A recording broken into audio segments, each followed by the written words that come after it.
מה עם כל התחזיות שנתנו לנו ל-2024 מבוססות על שנים קודמות? מה עם כל מה שחשבתם על איך להתעסק או להתמקד בשיווק? כנראה לא נכון. 2024 תהיה השנה אולי המאתגרת ביותר שחווינו. אנחנו מדברים על טרנדים ורעיונות, ובסוף מה כולם יגידו לכם? צריך להתמקד בסושיאל ואל תשכחו לשים AI. אז אני כאן להגיד לכם שאנחנו צריכים לחשוב על זה קצת אחרת.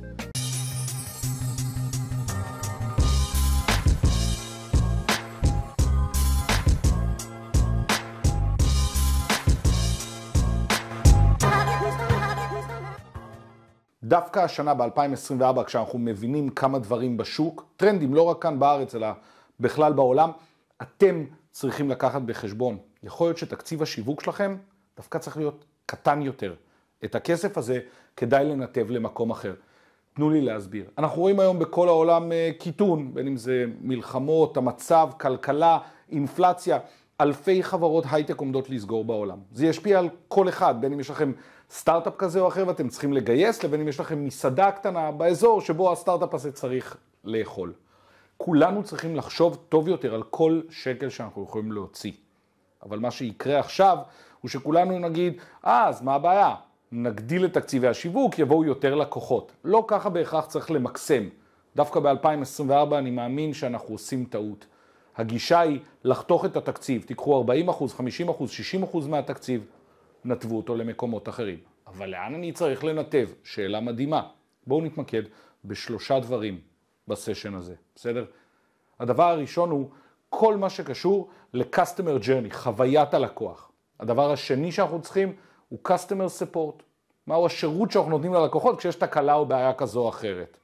והדבר השלישי, שוקינג, זה שאתם צריכים להשקיע כמה שיותר בפרודקט, במוצר, וזה לא משנה אם אתם מוכרים שוארמה, נעליים או מוצר סס לחשבוניות.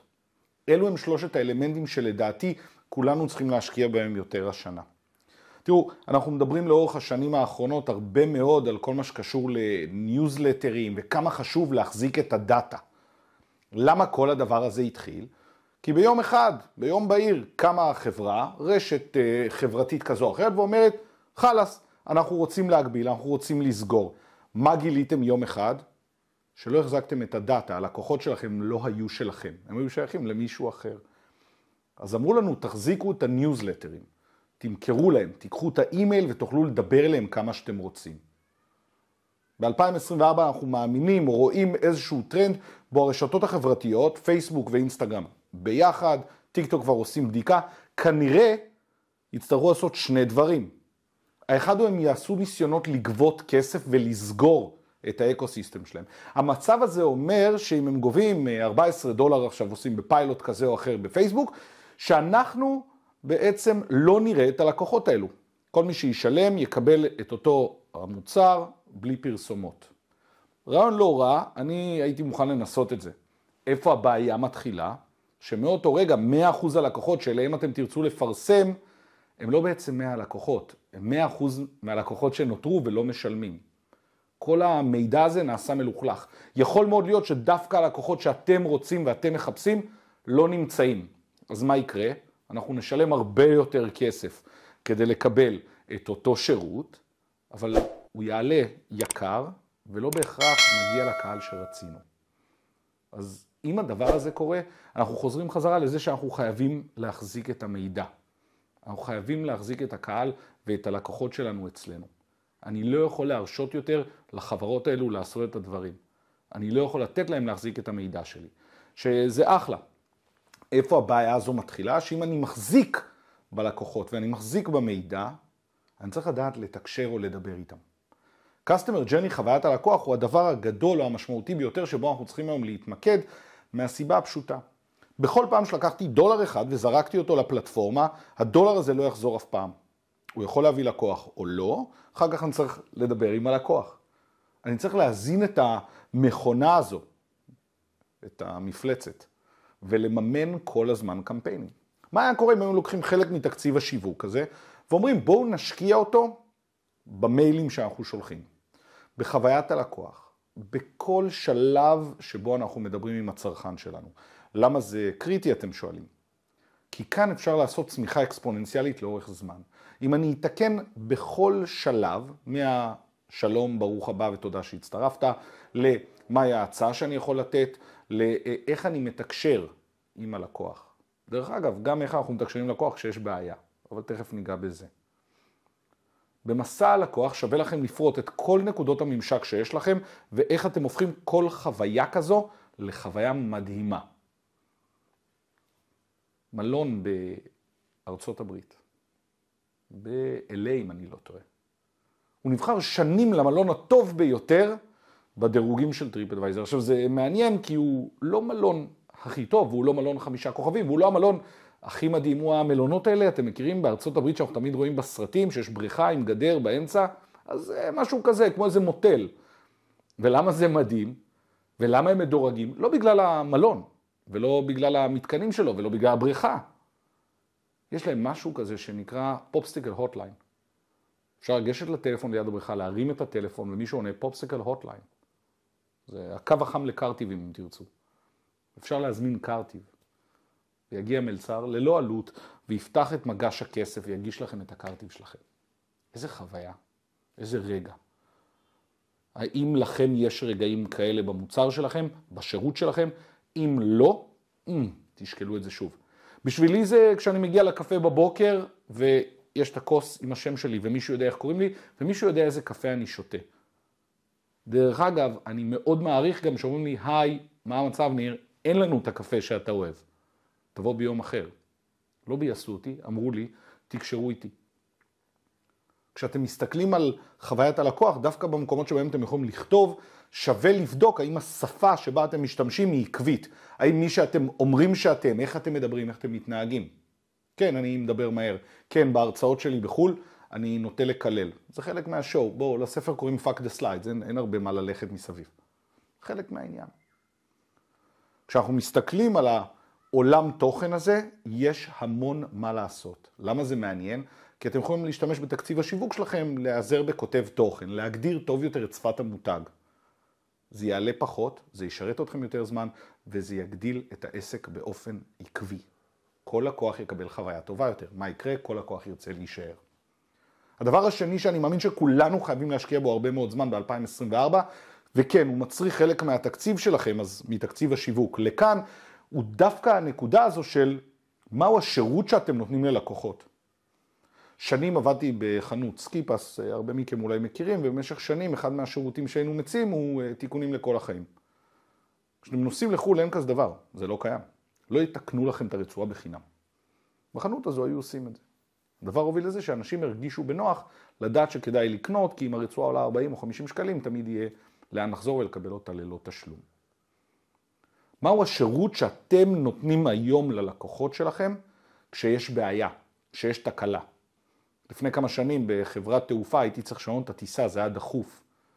לא הצלחתי להשיג אותם בטלפון, בפייסבוק, בוואטסאפ, בכל דרך אפשרית. חזרו אליי שעתיים אחרי שהטיסה המריאה. בחודש שעבר, בנסיעת עבודה שלי באמסטרדם, הייתי צריך לסדר משהו והייתה בעיה עם המלון. אז פניתי לבוקינג.קום שמשם עשיתי את הזמנת המלון. במקרה הייתי כבר באמסטרדם. ואני לקוח עם דירוג ונקודות ומגיע לי הכל ושירות הכי קרוב שיש. הבעיה היחידה הייתה שהם אמרו לי, אין בעיה, נחזור אליך בגלל שירות הפרימיום תוך 24 שעות. כדי לתקן את הבעיה הייתי צריך ללכת פיזית למלון באמסטרדם ולבקש שיעזרו לי לדבר עם נציג ולבטל את הנסיעה הזו. לבטל את המלון, אני צריך לנסוע למקום אחר. איזו חוויה זו? מה אני מספר לכם עכשיו? על חוויה לא טובה. וזו בעיה.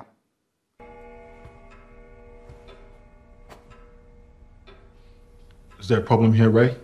I don't know. Is there a problem here, Fletcher? I see no problem at all. Customer support שאני יכול לתת לצורך העניין, ומכל אחד כזה אנחנו דולים. זו הייתה הבעיה. זה איך אנחנו יכולים לתקשר נכון יותר, זה מה אנחנו צריכים להגיד בפעם הבאה. זה עקבי עם שפת המותג שלנו. יתרה מכך, האם אנחנו יכולים להימנע מהתקלה הזו, מהבעיה הזו?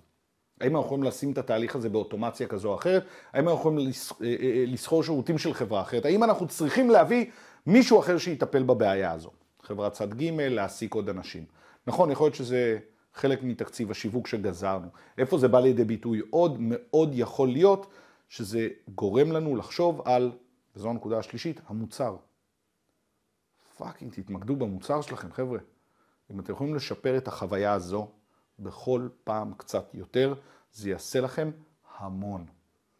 אתם יודעים, אני מעביר את ההרצאות, את הסדנאות, אז סדנה היא 180 דקות. לא 178, לא 182, 180 דקות. היא מסודרת ומובנית, ואני יודע מהם כל הנקודות. אני מצלם בצורה הזו את כל הסדנאות, לפעמים 2 או 3 מצלמות. כמעט שום דבר לא באמת עולה לרשת. אבל אני יושב במלון ועובר על המוצר. ומסדר ומתקן. אם תראו סדנה שלי לפני 5, 6, 8 שנים, ותראו סדנה היום, זה 2 מוצרים שונים. כל פעם אני צריך לתקן 3 דברים קטנים במוצר. בשוארמה ליד המשרד פה שאנחנו הולכים לאכול בצהריים, כשאתה מבקש עוד נגיעה קטנה של טחינה, נותנים לך מכל הלב. מה אני אומר? לא, לא, לא, זה רק רציתי אני מבקש לקבל פחות. זה חלק מהמוצר שלהם. והצורה שבה הם נותנים ומדברים, זה חלק מהמותג שלהם. זה חלק מהחוויה הזו. ואני מת על זה. אז אנחנו הולכים לשם הרבה. נסו לחשוב, אם יש לכם מוצר סאס, מהו הפיצ'ר הקטן שאתם מתקנים, אם יש לכם חנות, מהו היחס הקטן, מהי הנראות הקטנה שאתם יכולים לעשות. לפעמים להזיז מקיר אחד לקיר אחר או לשים מנורה, ישנו משמעותית את המוצר בחנות, תאמינו לי מניסיון, ויעזרו לכם למכור מוצרים יקרים יותר. אל תקפאו על השמרים. השבוע השני של ינואר הוא אחד השבועות הכי קשים לכל מי שקיבל החלטה לשנה החדשה. זה השבוע שיש בו הכי הרבה מאוכזבים שמבינים שהם לא עומדים להשלים שום דבר מהמטלות. הם לא יורידו משקל, הם לא יפסיקו לעשן, הם לא יתחילו לרוץ, הם לא יאכלו כל היום רק מלפפונים ומיצים. מה לעשות? אלו החיים. אבל אתם יודעים מה? גם בעסקים זה קורה לנו לא מעט. תנסו לקחת עכשיו את המטרות האלו ולהגיד, אוקיי, אנחנו עומדים לתקן בכל סבב, בכל רבעון, 3 דברים במסע הלקוח. אנחנו עומדים לתקן או לשפר דבר אחד ב-Customer Support שלנו. אנחנו נשפר או נייעל 2 או 3 דברים בכל מה שקשור לפרודקט שלנו. וזה חשוב וזה קריטי, וזו הדרך הטובה ביותר לעשות את זה.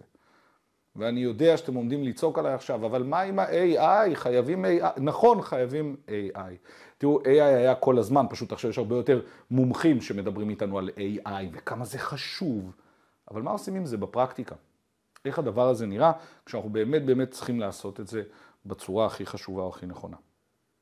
אנחנו בחרנו להתמקד דווקא ב-SEO, ואני יודע, אתם תגידו שאולי SEO מת, אבל כרגע התוצאות מראות אחרת לגמרי. אז הנה טיפ לכם, עבורכם. אנחנו בחרנו לייצר עשרות כתבות שנשענות ברובן על AI. הגדרנו כמה קטגוריות, חילקנו את הקטגוריות לנושאים, ובחרנו בכתבות האלה את הנקודות המהותיות שהיינו רוצים להעביר. נתנו ל-ChatGPT לכתוב את הכתבות האלו, קצת לכלכנו אותן כדי שיהיה מעניין. 300-400 מילה. במקרה הזה באנגלית. אחד הדברים המעניינים הוא שכשהעלינו אותם, לא העלינו אותם 1 בשבוע או 2 בשבוע, זרקנו את כולן לאתר, והתחלנו לעקוב אחרי מה שקורה. השתמשנו ביכולת של AI לייצר הרבה תוכן בקצב מהיר, ואז כשראינו אילו כתבות מתחילות להתברג יותר גבוה, חזרנו אליהן. בחרנו 4 כתבות, ואנחנו כרגע מתמקדים בכתבות האלו. המטרה היא לייצר כתבה, שיכול להיות ש-ChatGPT הוא חלק קטן ממנה, אבל לייצר כתבה שהיא כמעט 3,000 מילה, שיש בה המון ערך, המון מידע, שמספקת לקורא שלה אפקט מדהים. כל החומר נמצא שם, כולל גם קבצים להורדה. למה הדבר הזה חשוב, אתם בטח שואלים? כי זו הדרך הכי מהירה שלי להתברג ב-SEO. אני לא חייב סתם לייצר כתבות ולזרוק, אני חייב לייצר ערך. אז זו הדרך שבה אני בוחר להשתמש בכלי הזה. נכון, אנחנו משתמשים הרבה מאוד באוטומציות, ואתם יכולים לייעל את התהליכים, ואפשר לפתור הרבה דברים, אז נסו גם להוסיף את זה. אם אנחנו מדברים רגע על חוויה או המסע לקוח, תנסו להוסיף אוטומציות כדי לשלוח אימייל מהר יותר. דבר אחרון שחשוב לי רק להגיד פה, לפני שאנחנו מתקדמים לנושא הבא, על כל מה שקשור לניוזלטרים ולרצון שלנו לדבר עם הלקוחות. תראו, אם המטרה שלנו הייתה לקבל את השם, את האימייל, את הטלפון של הלקוח, כדי שהדאטה יהיה אצלנו, בשום שלב בהסכם הזה המטרה לא הייתה, בואו נספים אותו ונשלח לו אין סוף מידע.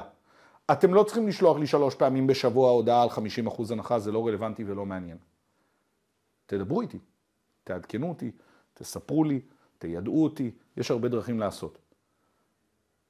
תכניסו בלוז האימיילים שלכם ובניוזלטרים שלכם כמה פעמים אתם מביאים הצעה גדולה או משמעותית ולמה שאני אקנה. ולמה בכל פעם שאתם שולחים רק היום 50%, אתם בעצם פוגעים במותג שלכם ולא בהכרח מגדילים את המחירות. אז נכון, אנשים יגידו, מה, אבל בין 1.5% ל2% ירכשו, אז זה סבבה. אחלה. מה אם אני יודע לייצר היום 1% של לקוחות, נאמן וטוב, שרץ איתי וממשיך, ואני לא חייב למכור לו כל היום 50%. באחד הסדנאות בלונדון, שהעברתי לפני כמה חודשים, דיברנו על מותג פרימיום, והבעלים של המותג מסבירה שיש להם מועדון לקוחות, 40,000 איש. מדהים. אבל אם הם מותג פרימיום, איך יכול להיות שבכל פעם שמישהו נוטש את העגלה, ההודעה שמגיעה מיד אחר כך למייל או ברשת בריטרגטינג היא, היי, שכחת משהו בעגלה, בום, הנה 10%. הרי לואי ויטון לא מתקשרים לכל בעיה ומציעים לו 10%. אז תגדירו טוב טוב איפה אתם נמצאים בכובעים האלו, ועם זה אתם יכולים לעבוד. זה המותג, זה איך אנחנו מדברים, זה איך אנחנו מתקשרים. ניוזלטר, מעולה. מהי החוויה שאנחנו רוצים להעביר את הלקוח? חוויה נעימה, טובה, פעם בהטבה או מבצע. יש לא מעט עסקים שלא שמים את כל המאמץ שלהם, דרך אגב, על בלק פריידיי, או רגע לפני פסח. הם משתדלים להיות עקביים לאורך כל השנה. אנחנו עכשיו רואים את זה הרבה בספרים, כשפאק דה סליידס, הספר שלי יצא בנובמבר, ולאור המצב הוא יצא בלי שום השקה בארץ. אבל בחול יש לזה משך זמן. באיזשהו שלב מפסיקים לקדם את הספרים האלו, ואז יש בוסט לספרים, 26 בדצמבר, לספרים של סלף-הלפ. למה כולם רוצים עזרה לשנה החדשה? הספרים הכי מצליחים, אין להם את זה. הם פשוט כל השנה נמכרים באותה צורה ובאותו מחיר. עכשיו תראו, חלק מהותי מכל התהליך הזה מצריך ממכם אולי פחות תקציב וכסף, משהו מצריך ממכם מאוד הוא זמן. ואתם חייבים בעיניי להגדיר מחדש את שעות העבודה שלכם. אם אין לכם זמן חשיבה בתוך שעות העבודה, זה בעייתי מאוד. תנסו לפנות שעה או שעתיים בשבוע, תגדירו אותם כזמן הליכה ואת כל הצורך תעשו בנוטס בטלפון. תגדירו מה אתם קוראים, מה אתם שומעים. אתם תישארו מאחור. הקצב רק ילך ויתגבר, ואני חושש שאם משבר כזה או אחר יגיע, יהיה עוד יותר קשה לעמוד בקצבים האלו. תנסו להגדיר בצורה מסודרת איך אתם מייעלים בכל רבעון משהו בעסק. זכרו, יכול להיות משהו מאוד מאוד קטן. או יכול להיות הדרך שבה אתם מעבירים את החשבוניות, הדרך הזאת תפנה לכם שעתיים בחודש לשמוע. ברגע שאתם מגדירים את התהליך הזה, המון דברים ייפתרו. לפנות זמן וללמוד.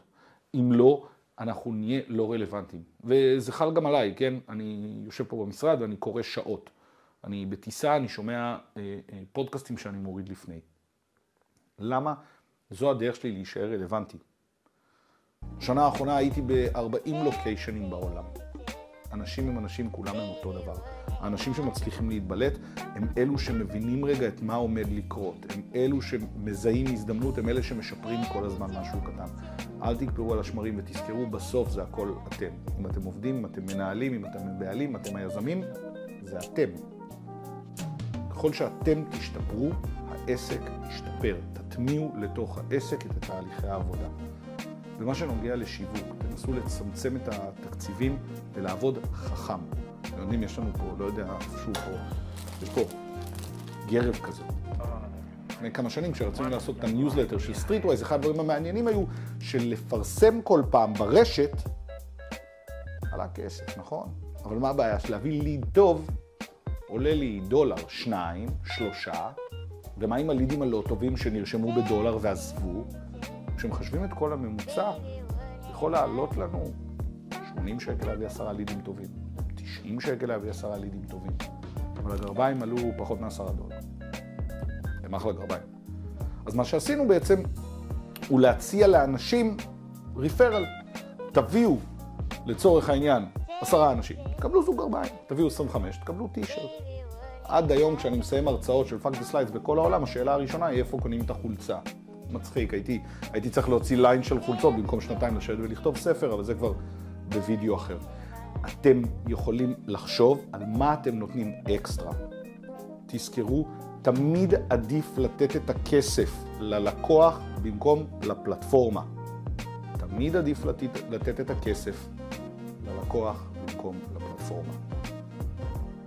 חברים, אני מקווה שהסרטון הזה עזר לכם במשהו. אם כן, אתם מוזמנים לכתוב פה תגובות, לעקוב, תעשו מה שבא לכם.